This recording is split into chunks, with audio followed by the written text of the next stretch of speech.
Welcome to another episode of the Voices for Voices TV show and podcast. I am your host, founder, and executive director of Voices for Voices, Justin Allen Hayes. Thank you so much for joining us today. If you can give us a big thumbs up and subscribe, that would be awesome. Help us reach our goal of helping 3 billion people over the course of my lifetime and beyond.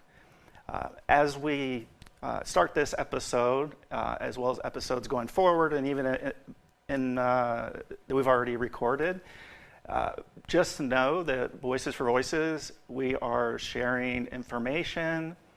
We are not condemning, judging others. So the information that we have is real in our facts.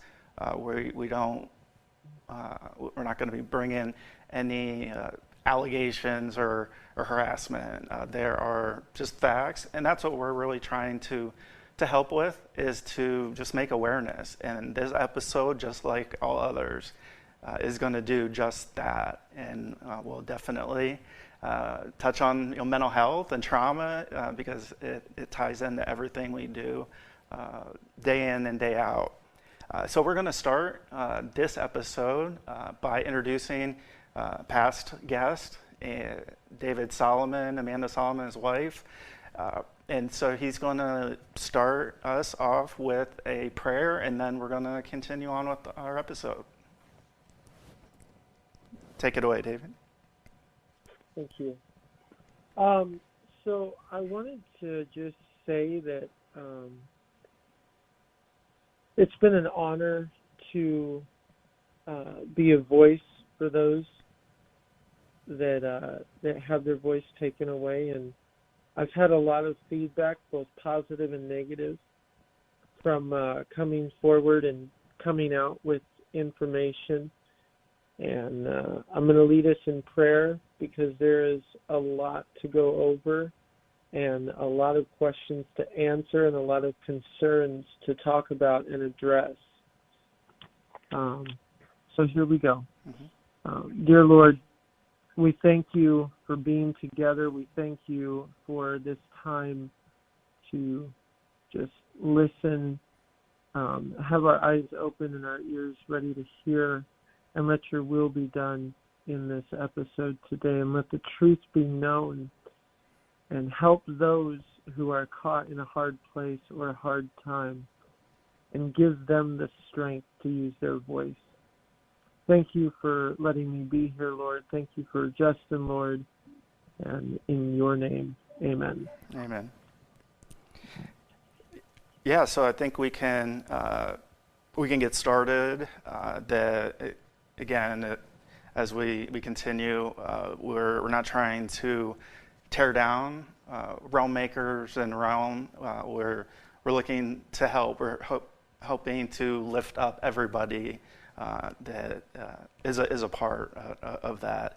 And David would like to, I think, jump into some of the timeline events and things that we think might be valuable or pertinent to our viewers and our listeners, both here in the United States, Northeast Ohio, and across the world, 50 countries, 550 cities. And today I wanted to address a few things. There's going to be a lot of questions, and I'm sure I'm going to get a lot of messages, and that's kind of what this is about in addressing things. My name is David Solomon. A lot of people know that I'm a ghostwriter. Not only on Sound of Freedom, but on other TV shows, other movies, and other books. I wanted to go over some concerns because as a survivor comes out, survivors get mocked and discredited. And it has come to my understanding that one of the heads of realm makers has come to discredit me, and I want to put that to rest and show I have nothing to hide. And The following information is information he does not want anyone to know about. This information that I'm about to share has permission to be shared by individuals who have been hurt by realm. So, Justin, is it good to start? Yeah, good to go. Okay. One of the first concerns is to dive deep into who I am and what people are saying about me and my experience as a writer and how I got tied into realm and trafficking and Christian fantasy and how I got to where I am. So we're going to start there. I was a boy. I was 4 years old. My mom had divorced my dad because he had come back from a war. At the time, I thought it was Vietnam, but I was a boy, and my mom didn't really address what war. It has now come out that he not only served in Vietnam, the Korean War, and other special ops. It is believed that he was demonically possessed when he came back, and he set fire to our home with us in it when we were asleep, and our house did actually explode. According to medical records, me and my mom did die, as stated, and prayer did bring us back, as a Focus on the Family article, which I would like to direct people to, has stated. And it was a miracle. And that was the moment that I saw who God was. Not only me and my mom, but others saw angels that day. And God told me and my mom when I was 4 years old that he had a purpose and a plan, and it would unite the world. And I had no idea what that meant. About 9 years old, I knew that I wanted to write for God, and I met some actors from Veggie Tales, and I fell in love with the idea of creating content for kids to come closer to God. At the age of 14, I had already been ghostwriting as a minor for Warner Brothers and other people in the industry. I was a nobody, and a man named Bryan Davis and 6 other authors, we'll name a few, came to my little town in Medford, Oregon, and I got the honor and privilege of shaking their hand, along with countless other kids that they recruited for their talents. And that was how this whole journey started. Bryan saw that I had talent, and he wanted it.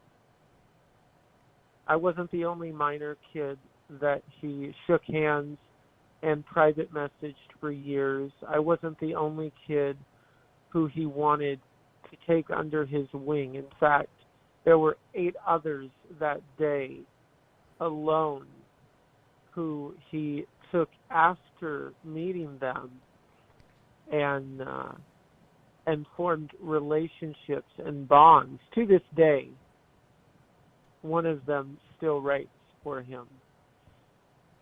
And I will never forget meeting Bryan. I knew that he was not a good man. And I don't know how I knew that, but I just knew that I had met the devil himself. And he didn't like my mom, and I was raised by my mom. I was homeschooled. I did graduate when I was 14 years old, and I did graduate college at 16. I did do those things. And Bryan took more interest over the years, private messaging me, and a majority of kids who were homeschooled that day that still keep in contact with each other. Would you believe it, after all these years? Wow. And so our relationship grew over the years. I met, as I mentioned, Wayne Thomas Batson, Chris Hopper, Eric Reinhold. The others that were there are innocent in this, so I'm not going to name them, because I do believe that they deserve their careers, and they have separated themselves, and I do not believe that they have anything to do with this. And I applaud them sincerely. So that was how I became a writer, and I wanted to strive for God. And I one day we left Medford for a new life, and we started over in Oregon City because of some events. And my mom found out after she was on the worship team that she had non-Hodgkin's stage 4 cancer. And the church did indeed turn on her because they did not believe in sickness. And I was heartbroken. And I had no one to turn to. And Bryan Davis knew that. And he had two individuals, James Artville and Shiloh Artville, at the time, now Shiloh Clover, reach out to me and pray with me on Messenger.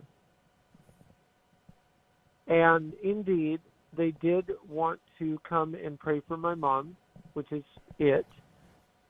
And my mom was okay with that, but not right away. So on January the 12th, 2012, at about 3:30 p.m., James Artville showed up on my doorstep. And I did indeed become a survivor, not a victim, of human trafficking. I can't express the regret of what happened in those 2.5 weeks. And a lot of listeners are going to learn what happened in those 2.5 weeks, because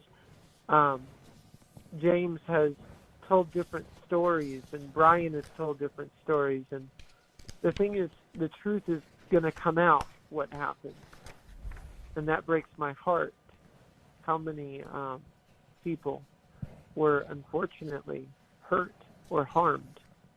And I get to live with that reality every day. I can say that it changed me when I got away. And I prayed to God for him to open the door so I could get away and see my mom again and say goodbye. And the night that I did go away and get away, pardon me, my mom was healed of that cancer that was terminal. It never appeared again. And that was a miracle. And that part is also true. That is something that Scott Miner has torn apart, and that is something others have torn apart. And I wanted to address that for the whole world. My mom was treated in Tualatin, Oregon, and there is medical record of her cancer and it going away. And it is proof that miracles do happen. Something that needs to be addressed now, more than ever, is the next topic that Bryan has brought and messaged a lot of people now, that I am a boy named Cody. And I really wanted to address this appropriately. When I was taking my captors, Shiloh and James, Quinn Rose, Sarah Rose, Kayleen Rose at the time, and Craig Rose, along with others, called me Cody.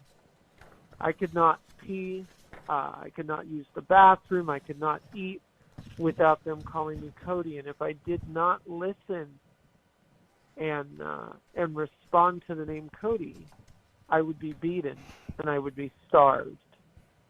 I was put in a room that was horrific with snakes and geckos and lizards and spiders. And if you disobeyed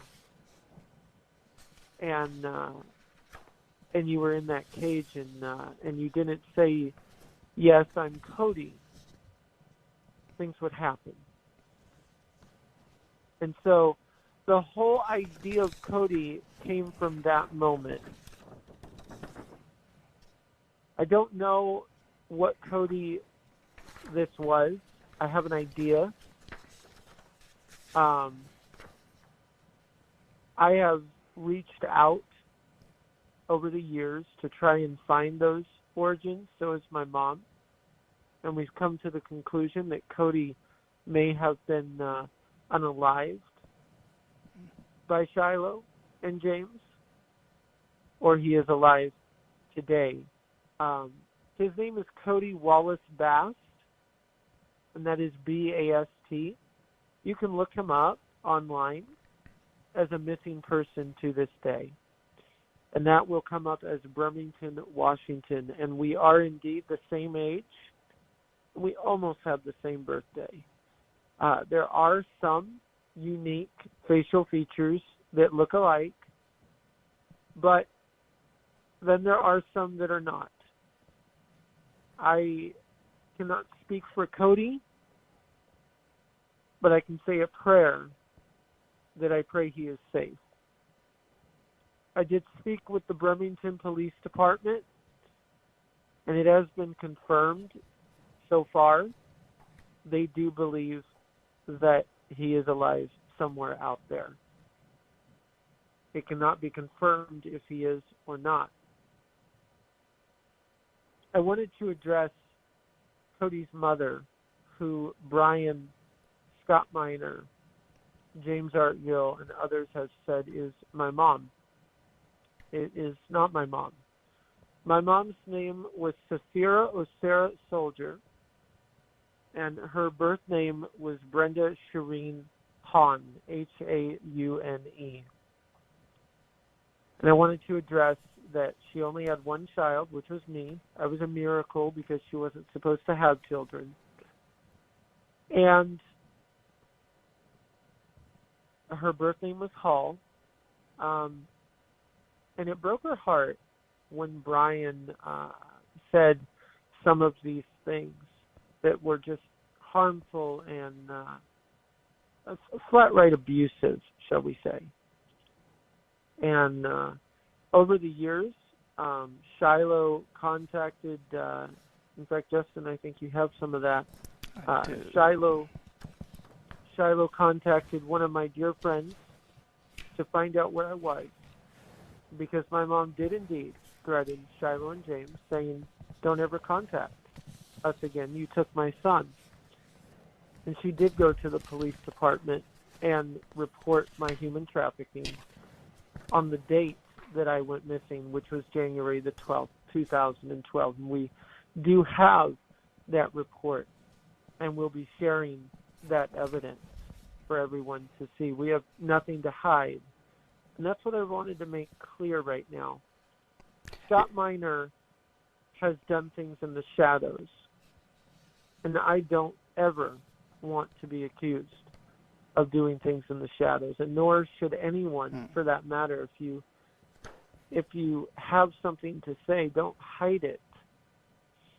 Justin? Yeah, can I jump in to? Absolutely. So yeah, we do have the police report that you gave to the Oregon Police, case number 18-022200. The offense of kidnapping, and has your name, Solomon O. David Soldier, and the involvement, few of those people you just mentioned, James Artville, Shilohville, which we have independently confirmed through government means that they are connected by property, purchasing, etc. So the last name may change with Shiloh, as David mentioned, but we do have that. And I'm just going to read off real quick, if I can here, what the report, I'm trying to show as much as I can here, because there's just so much, unfortunately. It says, Mr. Soldier reported in January of 2012 he was kidnapped from his Oregon City apartment and driven to Des Moines, Washington, where he was held for 2 weeks in a cage, and trigger warning, he was raped. Mr. Soldier reported back in 2012 his mother was suffering from cancer, so some acquaintances from his church, Stone Creek Christian Church, Jamie in Shilohville, offered to spend the afternoon with him. Mr. Soldier reported he was picked up by the Ville's white van and driven to Des Moines, Washington. The Soldier reported he did try to escape the van before leaving Oregon City, but it was unsuccessful. He reported once in Des Moines, where he was held for 2 weeks in a cage in the home of a subject named Quinn Rose. Mr. Soldier reported one night after being, trigger warning, raped by Mr. Rose. The gate to the cage was left unlocked. Mr. Soldier reported Mr. Rose went into the bathroom to clean up, and he was able to escape the cage. Mr. Soldier reported that he stole $400, which we don't condone stealing, but considering these circumstances, it just provides a little bit of context. $400 from Mr. Rose on his way out of the house, and flagged down a passing subject who took him to the Greyhound station.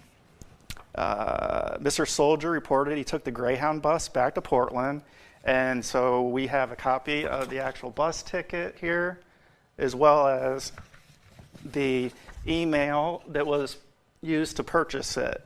Quinn, Quinn, .rose, R-O-S-E, @hotmail.com. And again, here's a picture of that particular evidence. And as far as name change, I think we should throw that out as well while we're on that topic. We do have the Oregon Judicial Department actual name change request, which was not made by David, our guest. His, like he said, his birth name, Nathaniel Isaac Hune, and there was a comment listed, name change of adult from Nathaniel Isaac Hune to Solomon O. David Soldier, court action, in the date that actually occurred. And so the name change was something that David, he did not approve of that, as well as Social Security number that has been modify, change, and things that I'm just learning, and you may know, maybe not, our viewers or listeners, that there are a lot of things, if you don't have a social security number or one that matches up to you, that you can't do. And so, for instance, David's unable to purchase a house. He has difficulty banking because, again, social security number is something that is needed.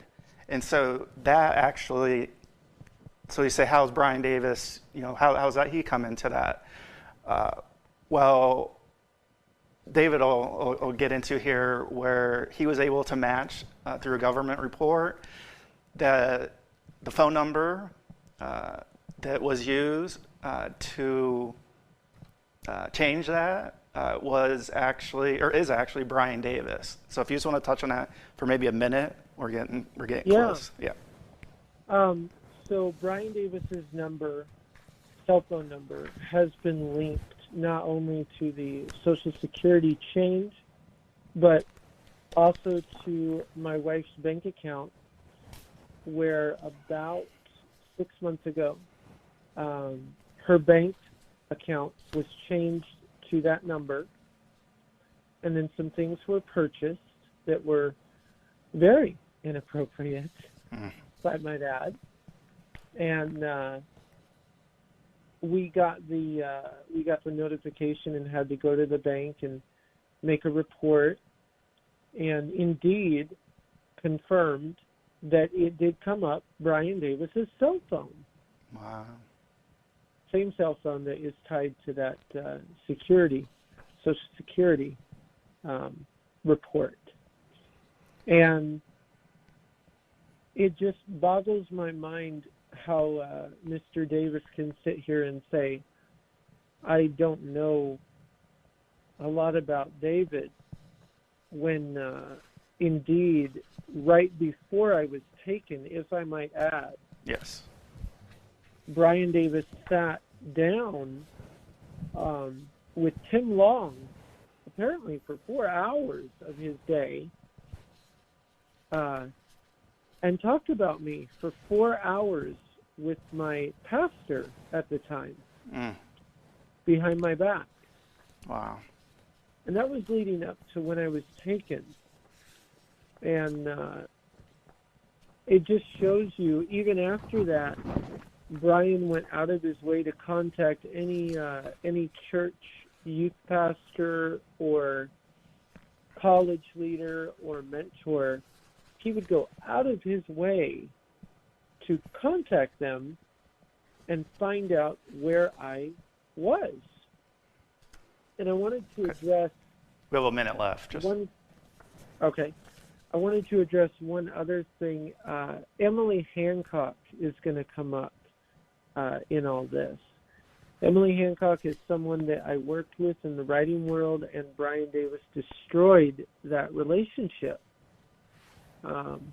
You can look into the origins of this as I talk about it on different platforms in the past. And you can also look on Bryan Davis's website. Not only is she listed, but you can also look me up, Solomon O. Stone, as apparently someone that reviewed not only his book, but his co-author, Brock Eastman. Okay, we're gonna have to cut in at this point for this episode. So yeah, a lot of information. You saw me shuffling around with a lot of papers to again bring what's out there from a fact based standpoint. Lastly, I want to definitely touch on. So Scott Miner has accused David of just lying outright. And he actually wrote that he called and waited on hold for 45 minutes to the National Human Trafficking confirmation to that hotline, and he said there's nobody under case number 013-6454-1, and that is false. I have independently confirmed that is in fact true, and that case does exist. So that's a lie from Mr. Scott Miner. So thank you for joining us today. We're going to just close real quick with a prayer. So God, please grant me the serenity to accept the things I cannot change, courage to change the things I can, and wisdom to know the difference. We'll see you next time.